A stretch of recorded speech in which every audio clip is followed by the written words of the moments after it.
किस निम्न स्तर पे जाकर के वो टिप्पणियां कर रहे हैं, कोई सोच नहीं सकता।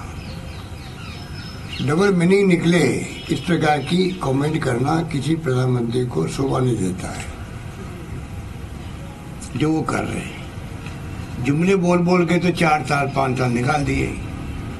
प्रधानमंत्री बनने के पहले जो उनके भाषण हुआ करते थे, वो भाषण मैंने पहले भी आपको कहा, सोशल मीडिया पे चल भी रहे हैं, उनको वो सुन ले तो कांग्रेस को कैंपेन करने की जरूरत नहीं पड़ेगी। उनके पास कोई जवाब नहीं है कि क्या बोलते थे, क्या आज हो रहा है। चाहे जम्मू कश्मीर की बात हो, चाहे काला धन लाने की बात हो, चाहे रोजगार देने की बात हो, क्या क्या नहीं बोले थे वो सबको मालूम है। पर आज हमें अफसोस होता है कि आप देश में जब कांग्रेस प्रेसिडेंट बार बार कहते हैं कि हमारी कोई किसी से अदावत नहीं है, हम चाहते हैं कि विचारधारा के आधार पर राजनीति हो। आज चुनाव आ गए तो विचारधारा, आपकी नीति, आपके कार्यक्रम क्या है, आपकी उपलब्धियां क्या है, आपने वादे किए, उन वादों का क्या हुआ, इस पे बहस होनी चाहिए देश के अंदर।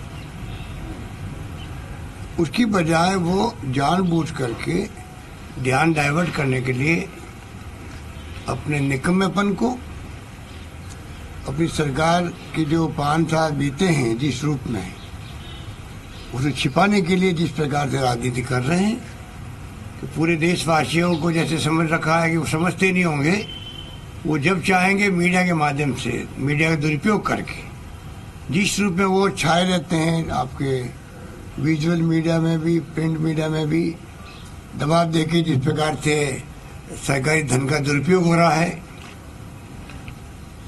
जिस रूप में करीब 10,000 करोड़ रुपया खर्च कर दिया हुआ है उन्होंने विज्ञापनों के अंदर, और टीवी और सोशल मीडिया और प्रिंट मीडिया, खाली अपनी छवि को चमकाने के लिए। और जो मूल समस्या देश की है, बेरोजगारी है, रोजगार की है, कोई ध्यान नहीं दिया जा रहा। किसान आत्महत्याएं कर रहा है देश के अंदर। किसानों ने आगे आकर के, आपने देखा होगा, दिल्ली तक आए हैं, सड़कों पे उतरे हैं, सब कुछ किया उन्होंने, उसकी तरफ ध्यान नहीं जा रहा है। और आम आदमी दुखी है, रोजगार समाप्त हो रहे हैं। नोटबंदी के बाद में जो जिस प्रकार से लोगों की नौकरियां गई है, रोजगार गया है, गांव गांव में आज लोग दुखी हैं। मध्यम वर्ग बोल नहीं पा रहा है इनके डर और भय के कारण से। सीबीआई, इनकम टैक्स, ईडी का दुरुपयोग हो रहा है, जिस रूप में इन्होंने टारगेट बना करके जो कार्रवाई कर रहे हैं, चाहे मिस्टर चिदम्बरम हो, चाहे मिस्टर हुडा हो, चाहे मिस्टर वाड्रा हो, चाहे वो कई लोग हैं। इनको पूछो कि आपकी पार्टी में आपको एक भी नहीं मिला आदमी जिसके खिलाफ में ईडी या इनकम टैक्स या सीबीआई कार्रवाई करती। कितने आरोप लगा इनके नेताओं पर कोई हलचल नहीं। खाली बस कांग्रेस को टारगेट करो और कांग्रेस नेताओं को, उनके परिवार को बदनाम करो, जिस परिवार का बहुत बड़ा सेक्रीफाइस है। फिर भी राहुल गांधी ने कभी भी राजनीति नहीं की इंदिरा गांधी के नाम पे, पंडित नेहरू के नाम पे, राजीव गांधी के नाम से। वो अपनी बात कहते हैं और ये उनके परिवार को कोसते हैं, जिनके बहुत बड़े बलिदान रहे हैं। इंदिरा गांधी जी शहीद हो गए देश के लिए, जैसे बांग्लादेश बनाया हो, जिसने गरीब बेटाओं की बात की हो, जिसने ग्रीन रिवॉल्यूशन लाई हो, खालिस्तान नहीं बनने दिया, देश को एक अखंड रखा। पंडित नेहरू का योगदान देश और दुनिया जानती है, उनके बारे में टिप्पणियां करना, इस प्रकार की सोच के साथ में राजनीति देश में हो रही है। पर आज देश समझ चुका है कि प्रधानमंत्री को असत्य कभी नहीं बोलना चाहिए। प्रधानमंत्री जी के हर भाषण में बिना असत्य बोले हुए काम चलता ही नहीं उनका।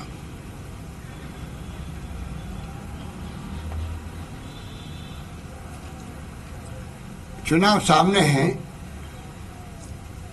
चुनाव में दोबारा प्रधानमंत्री नहीं बनने वाले मोदी जी इसलिए बौखलाए हुए हैं, और बौखला करके जिस रूप में प्रकट हो रहे हैं, मैं समझता हूं कि जनता समझ जाएगी, समझ रही है।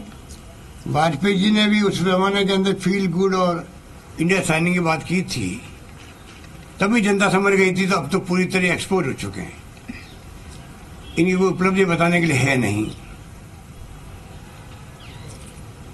तो प्रधानमंत्री जी को हम कहना चाहेंगे कि कृपा करके, आप देश के प्रधानमंत्री हैं, अब बीजेपी के आरएसएस के प्रधानमंत्री नहीं हैं, एक पार्टी के, और उसके बावजूद भी आप जिस रूप में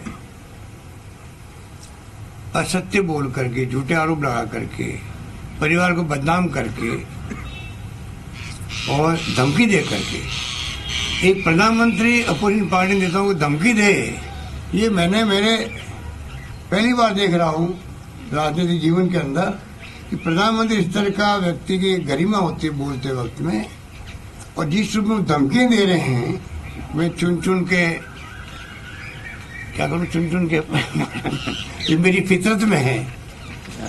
अरे आपकी फितरत में है तो कम से कम ये तो बताओ, आपके जो उपलब्धि क्या है, आपके वादे क्या थे। अगर दम है आप में तो आप उन वादों को, जो वादे किए थे चुनाव जीतने के पहले, उनको लेके चुनाव में जाओ। आप मालूम पड़ेगा, जनता जवाब देगी आपको। आप में अगर दमखम है तो जो वादे किए वो तो निभाओ कम से कम। उनको भूल करके आप इस चुनाव में नई बातें उछाल रहे हो, नई बात कर रहे हो। उनका क्या होगा जिन्होंने आपने वादे किए थे। एक प्रधानमंत्री पद के उम्मीदवार के वादे मायने रखते देश के लिए, देश विश्वास करता है उसके ऊपर, और उसके आधार पर वो तय करता वोट देना, समर्थन देना, और आप जनता को गुमराह कर रहे हो उन वादों को भड़काने के लिए। ये आज देश समझ चुका है। हालात बड़े गंभीर है। देश में बार बार तमाम विपक्षी पार्टी कहती है, और दबे स्वर में बीजेपी खुद के लोग कहते हैं कि देश में लोकतंत्र को खतरा है, देश को खतरा है, और तो और संविधान को खतरा है। घनश्याम तिवारी का तो उदाहरण आपको सामने है, जो आरएसएस के सिपाही रहे बचपन से ही, और जो यहाँ के वरिष्ठ नेता रहे बीजेपी के, उनके मुंह से निकलना, जो आदमी इमरजेंसी में जेल भी गया हो, तो आज इमरजेंसी से ज्यादा माहौल खराब है देश के अंदर। देश का हर व्यक्ति भयभीत है, आतंकित है, चिंताग्रस्त है, बोल नहीं पा रहा है। जैसे आचार संहिता लागू होगी उसके बाद देखेंगे धीरे धीरे लोग खुल के बाहर आएंगे, और इन शक्तियों को जो आज धर्म के नाम पर राजनीति कर रही है, कभी राम का नाम चुनाव के वक्त में याद आता है इनको, गौ माता याद आती वापस इनको। हिंगोनिया गौशाला में 70,000 गायें मर गई इनके राज में 5 साल में। 70,000 गायें मर गई। ये गौ भक्त बनते हैं। इनके लिए गौ माता, राम मंदिर आस्था की बात नहीं है, इनके लिए वोट की राजनीति करने का साधन है। ये देश को, प्रदेश को, सबको हम लोगों को समझना है, और मैं समझता हूं कि उसी रूप में कांग्रेस आगे बढ़ेगी। और कांग्रेस कभी भी इनके परिवार पर, इनके नेताओं के परिवार पर, इनके नेताओं के कॉन्ट्रीब्यूशन पर कभी उंगली नहीं उठाई। वो अपना काम करें, हम अपना काम करें। ये राहुल बार बार कहते हैं कि हमारी कोई अदावत तो नहीं है, पर ये घबरा करके राहुल गांधी के जो पॉपुलरिटी बढ़ रही, उसके कारण घबरा करके इस प्रकार की लैंग्वेज और इस प्रकार अटैक उनके ऊपर कर रहे हैं। जो कांग्रेस, राष्ट्रीय कांग्रेस पार्टी पूरे देश के अंदर आज भी हर गांव में मौजूद है। सत्ता में आए अलग हो तो लोकतंत्र का हिस्सा है, परंतु कांग्रेस पार्टी का इतिहास, उसकी त्याग, उसकी कुर्बानी को कोई भूल नहीं सकता। और नई पीढ़ी को गुमराह कर रहे हैं, वो भी धीरे धीरे मैं समझता हूं कि अब समझने लग गई है कि उनके साथ धोखा हुआ है। धन्यवाद। गहलोत कहाँ से चुनाव लड़ेगा? गहलोत कौन से संसदीय सीट से चुनाव लड़ेगा? प्रधानमंत्री ने सीधा अब तो यहाँ गया सर आपको लग रहा है देरी वो कार्यकर्ता है, कार्यकर्ता कहाँ से लड़ेगा वो तो उनसे पूछिए, और कहाँ से लड़ाएगी पार्टी उनसे पूछिए, मैं कैसे कह सकता हूँ। वो मेरे खाते में नहीं आएंगे, वो कभी नहीं लड़ेंगे, लड़वाए जाएंगे पार्टी के द्वारा। तो पार्टी का हाईकमांड या पार्टी प्रदेश के हाईकमांड, देश की हाईकमांड और फैसला वो करेगी कि उनको कहाँ लड़ना है, क्या करना है। मेरे खाते में नहीं आने वाला है, क्योंकि अगर मुझे उनको अवसर देना होता तो मैं 10 साल पहले दे देता। तो मैंने तो उनको हमेशा यही कहा है कि मैं मुख्यमंत्री हूँ, मेरे खाते में नहीं आए। वो खाते में आए पब्लिक के आए, कार्यकर्ता के खाते में आए। एक कार्यकर्ता ऐसे ऐसे काम कर वो कर रहे हैं। तो चुनाव की घोषणा में देरी हो रही है, ऐसा लग रहा है? घोषणा में देरी हो रही है। तारीखें 4 तारीख सुनते थे पहले, 4 तारीख को आचार संहिता लागू होगी, फिर 7 तारीख सुनते थे। अब प्रधानमंत्री के प्रोग्राम बनते जा रहे हैं। प्रधानमंत्री जी तो बस उद्घाटनों में और शिलान्यास में लगे हुए हैं। पुलवामा में क्या हो रहा है वो तो जुमलेबाजी से काम चला लेंगे।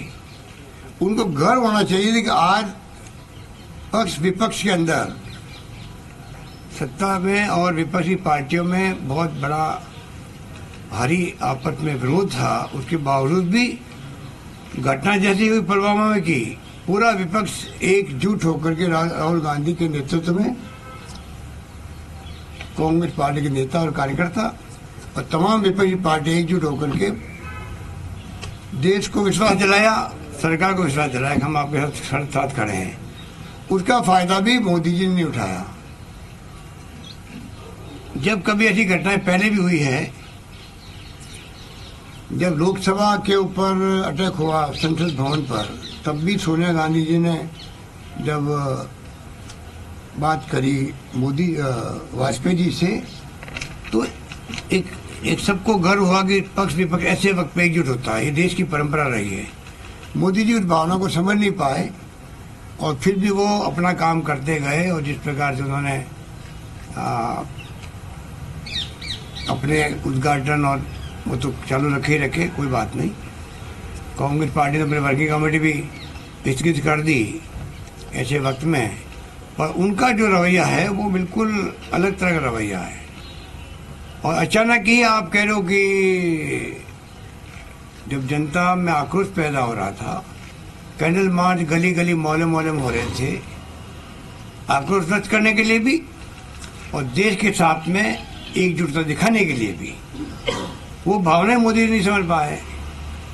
और स्ट्राइक की, सर्जिकल स्ट्राइक कोई नई बात नहीं है। 50 साल में कई बार सर्जिकल स्ट्राइक हुई है। कांग्रेस शासन की पॉलिसी नहीं रही कि हम सर्जिकल स्ट्राइक करें, आकर के उसको मतलब प्रचार करें। ये एक प्रकार से सैन्य कार्रवाइयों के आपस में जो बॉर्डर पर जो स्थिति बनती है, उसके आधार पर कार्रवाई होती रहती है, पर आप उसको ही राजनीतिक लाभ लेने के लिए आपने सर्जिकल 1, सर्जिकल 2 और सर्जिकल 2 करके आपने जो जिस रूप में आपने पूरे देश को मैसेज दिया कि 350 लोग मारे गए हैं, हमने देश नाबूद कर दिए हैं उनके कैंपों को, पूरा सुबह से शाम तक यही चलता है। 350 फिर अमित शाह जी प्रकट हो गए, 250 लोग मारे गए हैं। आलू वाले जी प्रकट हो गए कि नहीं, मतलब ये हमने गिनती नहीं करी है, तो हम तो अपने बदला लेने के लिए हम लोग पहुंच गए वहां पर।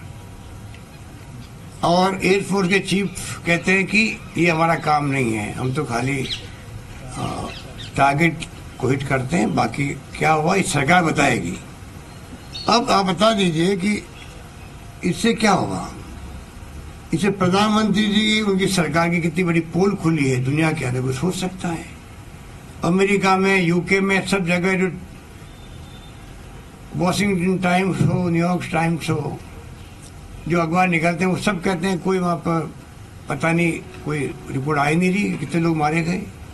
तो इस प्रकार की जो स्थिति बनी है उसको लेके इतने क्वेश्चन मार्क पैदा हो गए। तो दिग्विजय सिंह ने और अन्य लोगों ने ठीक कहा कि मोदी जी को चाहिए कि उनके विरोधी लोग जो बार बार कहते हैं कि सर्जिकल स्ट्राइक में कितने लोग मारे गए, संशय बना हुआ, उनको उसको स्पष्ट करना चाहिए कि वास्तव में सर्जिकल स्ट्राइक में क्या हुआ, कितने लोग मारे गए, जिससे कि देश के लोगों को सुकून मिले कि 44 लोगों को आतंकवादियों ने जिस प्रकार से मारा है, हमारे बहादुर सैनिकों को, उसका बदला ले लिया है। एक सिर के बदले 10 सिर लाने की बात की गई थी, उसके अनुरूप बदला लिया गया है, पर वो बोल ही नहीं पा रहे हैं। वीके सिंह जी यार और कुछ नई बात बोल गए, वीके सिंह जी यार नई बात बोल गए, वो कि कोई गिनती नहीं हो सकती है, तो अंधार होता है, अंधार होता है। तो ये 4-5 मंत्री अपने अपने अलग बात करते हैं। अब 250 की फिगर किसने दिए अमित शाह जी को पता नहीं, 3.5 फिगर आपको दिए मीडिया को, किसने दिए पता नहीं। तो राजनीति चल रही देश में। चुनाव जीतने के लिए ऐसी राजनीति किसी भी तरह से हमें स्वीकार नहीं है। जो लोग खाली भावना पैदा करके, गुमराह करके जनता को भावात्मक मुद्दे ला करके, भड़का करके चुनाव जीतना चाहते हैं, उनको हम किसी कीमत में जीतने नहीं देंगे। सर, एयर स्ट्राइक के बाद बीजेपी काफी खुश है, कांग्रेस को क्या लगता है कि पॉलिटिकली स्ट्रेटेजी चेंज करने की जरूरत है क्या? क्या भाई, क्या बोला? एयर स्ट्राइक के बाद बीजेपी में काफी खुशी का माहौल है। खुशी का माहौल है। क्या लग रहा है कि पॉलिटिकली स्ट्रेटेजी चेंज करने की जरूरत है? आप कब गए बीजेपी कार्यालय में? मातम का माहौल है वहां पर। सब लोग कह रहे हो क्या गया, हम तो 350 लोग मारे गए। मातम का माहौल है वहां पर। उनके एमएलए, उनके सांसद बहुत दुखी अंदर बोल नहीं पा रहे वो लोग। आप जाके पूछ लीजिए। तो आप लोगों को कह रहे हैं कि पॉलिटिकल इससे बहुत वो नहीं कह रहे, आप जाके पूछिए, मेरी तरफ पूछ लीजिए आप। मुख्यमंत्री जी, एक सवाल इधर से, जहाँ पर भी बीजेपी के बड़े नेता थे, चाहे मोदी जी हो चाहे अमित शाह हो, हमेशा ये एयर स्ट्राइक, सर्जिकल स्ट्राइक की बात करते हैं। क्या कांग्रेस भी चुनाव में इसे ही मुद्दा बनाएगी, या आप अपने किसान, गरीब मजदूर इस मुद्दे के लेके आगे लोग? हमारे सवाल तो सरकार से बने रहेंगे, चाहे वो रोजगार की बात हो नौजवानों के, चाहे किसान की बात हो, चाहे महंगाई की बात हो, कानून व्यवस्था की बात हो। जिस रूप में देश को 5 साल गुजारे हैं बिना परफॉर्मेंस के, उसके लिए ये सरकार याद की जाएगी कि 30 साल बाद में स्पष्ट बहुमत मिले की सरकार को, उसका सम्मान मोदी जी ने नहीं किया, मैं कह सकता हूँ। सर, एक न्यायालय का निर्णय आया था कि जो पूर्व मुख्यमंत्री हैं उनको सरकारी आवास नहीं मिलेगा। आपने भी जब आप सत्ता के बाहर थे, राजस्थान की सरकार को चिट्ठी लिखी थी पूछते हुए कि आपके पास जो बंगला उसका क्या किया जाएगा। अब जब आप प्रदेश के मुख्यमंत्री हैं, तो क्या आप 13 सिविल लाइन खाली करवाएंगे और पूरा राज्य से? देखिए, ये काम जब सब जुड़ी सो तो उस पर कोई कॉमेंट नहीं किए जाते हैं। सर, कोर्ट का निर्णय आ चुका है इस बारे में? आपकी जानकारी भी नहीं है, अभी कोर्ट का निर्णय आना बाकी है। देश में बहुत से लोगों का कहना है या आशंका है कि अगर बीजेपी जीतती है मोदी जी के नेतृत्व में, शायद ये देश में आखिरी चुनाव और जिस तरह का वातावरण बन रहा है, उससे धर्मनिरपेक्षता का जो चरित्र है भारतीय राष्ट्र का, इस पर भी बहुत बड़ी आशंका है। सेकंड क्वेश्चन क्या है? उन्होंने कहा कि बहुत से लोगों का ये मानना है कि ये आखिरी चुनाव होगा, नंबर 1। नंबर 2 कि जो धर्मनिरपेक्षता है, सेकुलरिज्म है, और तो वो उस पर बहुत बड़ी आंच आ जाएगी, और जो इंडिया का जो सेकुलर कैरेक्टर है वो फाइनली बिल्कुल पूरी हो जाएगी। ये आशंका मैं समझता हूँ कि पूरे देश के अंदर तमाम बुद्धिजीवी वर्ग को भी है, और धीरे धीरे आम लोगों को भी इस बात का एहसास हो रहा है। पता नहीं अगर मोदी जी वापस कामयाब हो गए तो आगे चुनाव होंगे भी या नहीं होंगे, ये बहुत बड़ा क्वेश्चन मार्क लग चुका है। इसका जवाब मोदी जी को देना चाहिए। केंद्र सरकार ने असंगठित मजदूरों के लिए पेंशन योजना की शुरुआत की, कांग्रेस इतने सालों में नहीं कर पाई। क्या असंगठित क्षेत्र के मजदूरों के लिए पेंशन योजना की शुरुआत की है केंद्र सरकार ने, कि कांग्रेस इतने सालों में भी नहीं कर पाई इस योजना।